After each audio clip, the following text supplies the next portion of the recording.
Hello, listeners. If you've enjoyed these narrations, please click on that like and subscribe button. The darkness of the night is broken only by the faint light of an unknown source, the shadows of a figure lurking in the corner. The figure is motionless, yet its presence is felt as if it has always been there, watching and waiting. The figure stepped out from the shadows and reached out to me, its long, bony fingers aching to touch my skin. My body was frozen in fear as the cold, clammy hands grabbed my shoulders and I felt a chill run down my spine. His eyes were the darkest black, void of any emotion, and the look in his face was one of pure hatred.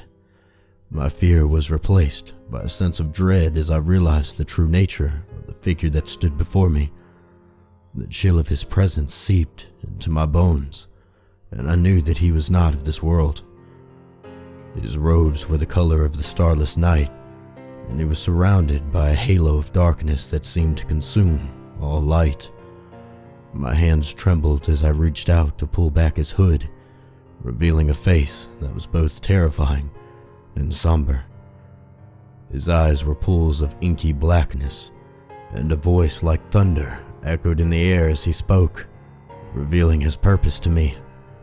The power of his purpose was unfathomable, radiating from him like a raging storm. His voice seemed to reverberate through the world, shaking the firmament of my beliefs. The darkness of death's voice replaced by a chirping, a whisper of another presence, one that would hear to take its place. As I stepped forward, I felt a new power, a strange energy that I had never felt before. I knew I was ready to take up the mantle of responsibility, of death. The air around me is thick with fear and anticipation as I stepped closer to the unknown. My heart is pounding, my breath is shallow, my mind is racing with the thoughts of what lie ahead. The darkness of his cloak envelops me like a shroud as I feel my life slowly drain away. The power of death's embrace is both frightening and liberating as I succumb to its embrace. The figure he once was is briefly restored as his form slowly fades away. My life is no longer mine, but his, as I am filled with a somber peace. The figure that was once restored is now gone, leaving me with a feeling of emptiness. The world around me is no longer familiar, and I'm filled with a sense of longing. The stillness of the night brings a clarity that was never present before. The stars above weep, raining through the sky, casting a melancholy light on the horizon. The stars weep no more, replaced by a sky of inky blackness, the horizon a menacing line of shadows. A chill runs through me as I step forward, a shiver of anticipation, for I know I am destined to answer the call of the first lost soul. He was a young man, the age of 27, but it was his time to go. The wind whistled through the night, a soft, sorrowful tune, as if it knew of his fate. He stood in the shadows, his pale face illuminated by the moonlight, his eyes wide with fear and determination. His back was against the wall, and he felt the cold metal of a gun pressed against his chest. His heart was racing. His eyes darted around, looking for a way out of this dire situation. The sound of the trigger being pulled echoed through the alley, and he felt his life force leaving his body. The bullet had found its mark, and he was powerless to stop it. The force of the bullet had ripped through his body, and he had crumbled to the ground. His body was still, and no sound past a gurgle escaped his lips. The body lay still and alone, the streets now silent. The darkness of the night had swallowed the alley, and there was no one to witness the tragedy that had just occurred. The cold air filled with the sound of distant sirens. I cautiously stepped forward. He lay there, motionless, and I felt no remorse for him in his crumbling, helpless state. The shadows coalesced in the night air around me as I knelt down beside his body and reached out to him. The sound of my voice seemed to echo forever in the darkness, calling out to his soul to come with me. A faint blue light shines from his chest, illuminating the darkness around me and revealing the form of his soul. The soul looks at me, its eyes filled with a peaceful understanding, as if it had seen me before. I reached out my hand and take his soul, feeling a great warmth wash over me as we connect. I guide him through the darkness until we reach a bright light that marks the entrance to the afterlife. The light fades as his soul slips away from my grasp, leaving nothing but an empty void in its wake. The warmth that had filled me moments before is now gone, and I'm left feeling cold and hollow yet again. The chill of the void lingers in the air, a reminder of the soul that had just departed. All that remains is a deep, profound silence, and I wait in anticipation for the next soul to call out. A gentle yet determined voice pierced through the darkness, a reminder that life continues on. The young woman's voice, filled with hope and resilience, echoes through the night as a beacon of strength. The shadows part as I slowly approach the silhouette of a young woman, her exposed teeth glinting in the faint moonlight. The assailant is frozen in place, the determination in her eyes unmistakable as I draw closer.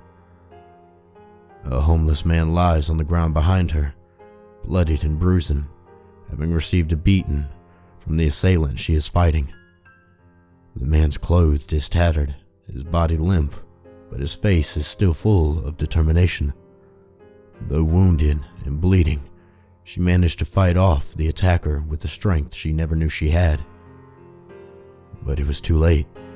The man's final blow leaves her a fatal wound. The assailant runs off from the scene, fading into the darkness of the night with no trace of his presence left behind.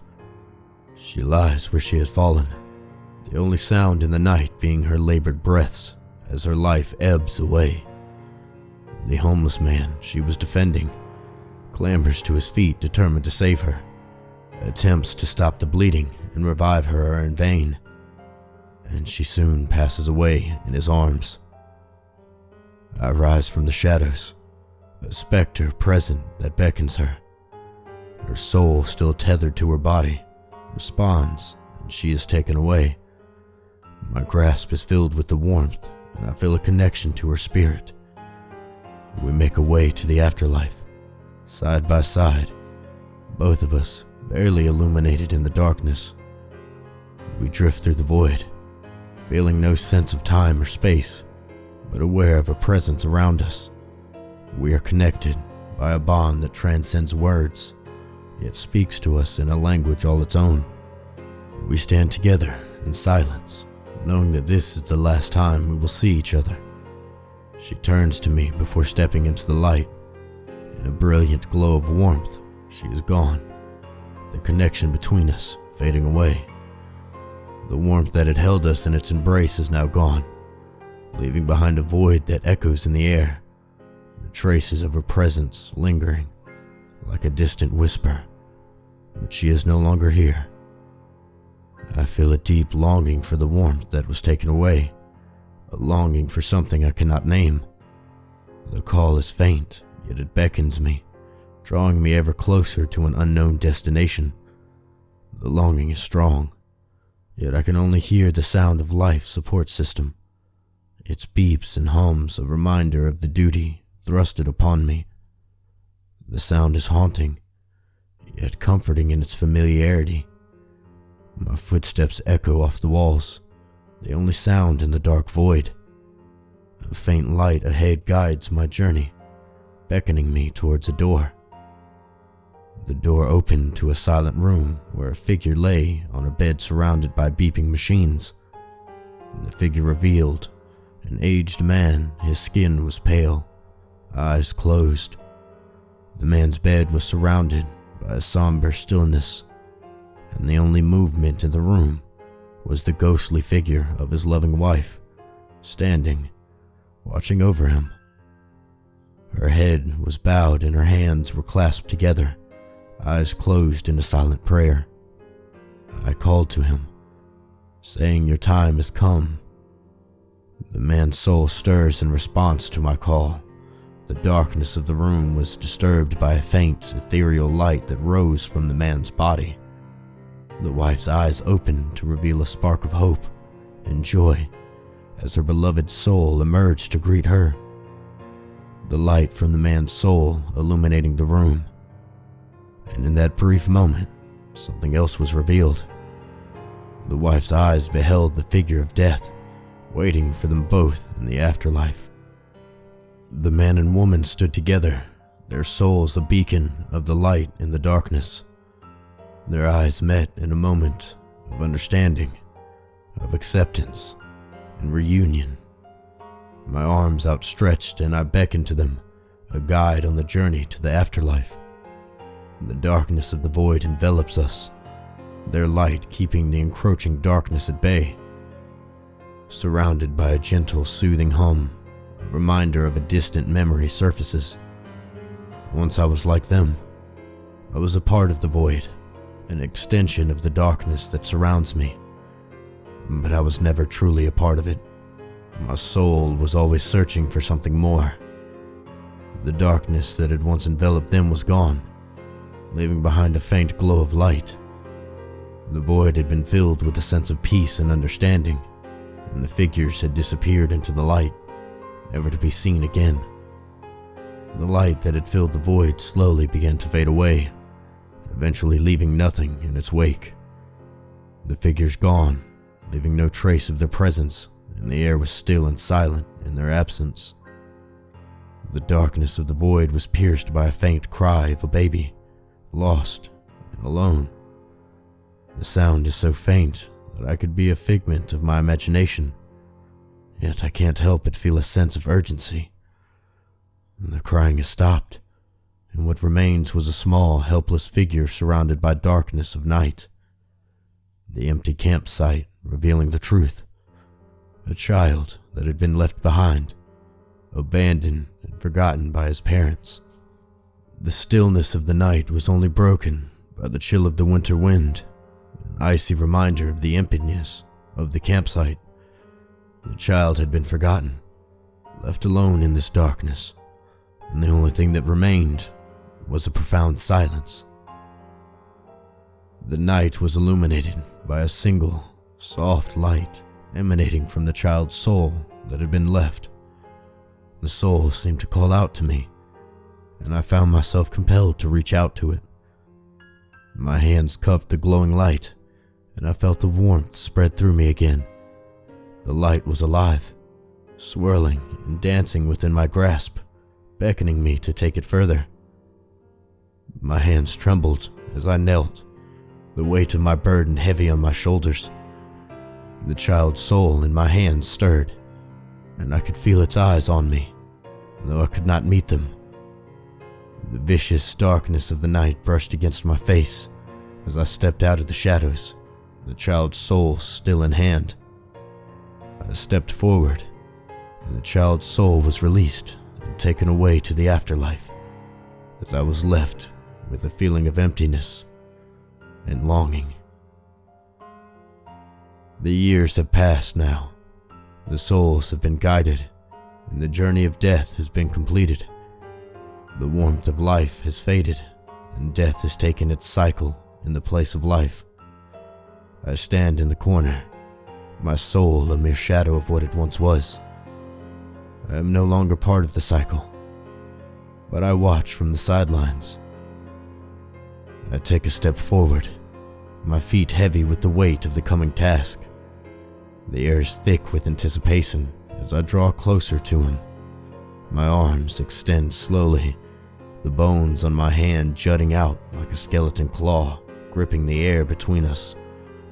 His eyes are wide with fear, his body braced as if expecting a blow. The chill of my touch seeps into his skin, and he knows with certainty that I am death. The air between us is thick with dread, and his heart races as he awaits his fate. He stares at me in wonder, uncertain of his future, yet understanding its certainty. I reveal to him my purpose, and he knows that he will soon be replacing me in the cycle. The moment of transformation has come, and I am ready to meet my fate. The cloak that I have worn for so long slips from my shoulders, and my true form is revealed, like my predecessor. The light is so bright that it fills me like a million stars that have come together to greet me. The warmth of my skin is a feeling that I have never experienced before. My feet felt like they were barely touching the ground as I slowly began to drift away towards the brightness. The stars that had been so clear moments before now are blur as I find myself in a place that I had never been before. It is my time. My time to greet the light that I had guided so many lost souls to before. My cycle is over, and the next one begins with him. We are death.